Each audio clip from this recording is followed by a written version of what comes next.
দেখো এই প্যান্ডেলটা দেখে অনেকেই নিশ্চয়ই বুঝতে পারছো এটা কোথাকার প্যান্ডেল। হ্যাঁ, যারা দেখে এসছো তাদেরকে বলছি, যারা দেখোনি তারা অনেকে ভিডিওতে দেখেছো যদিও। এটা হচ্ছে কল্যাণীর ITI প্যান্ডেল।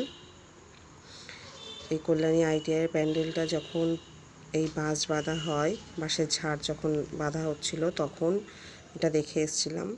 কারণ এর পাশেই একটা লজে আমাদের অলটোস কোম্পানির মিটিং হয়। দেখো ঠাকুরটা কি অসাধারণ লাগছে, প্রচুর সোনার গহনা, যার জন্যে প্রচুর সিকিউরিটি ছিল, এখনও রয়েছে।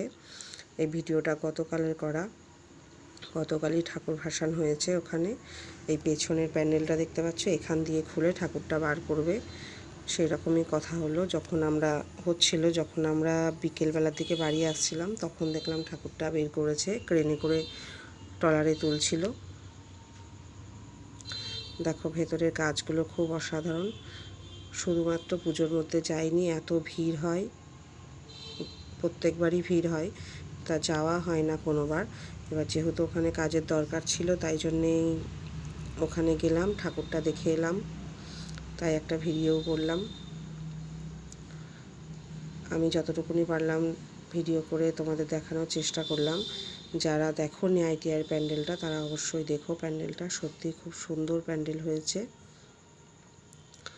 কিছুদিন বাদে আমাদেরও এখানে শান্তিপুরের রাস। আমার দূরের বন্ধুদের বলছি তোমরা এসো শান্তিপুরের রাস দেখতে।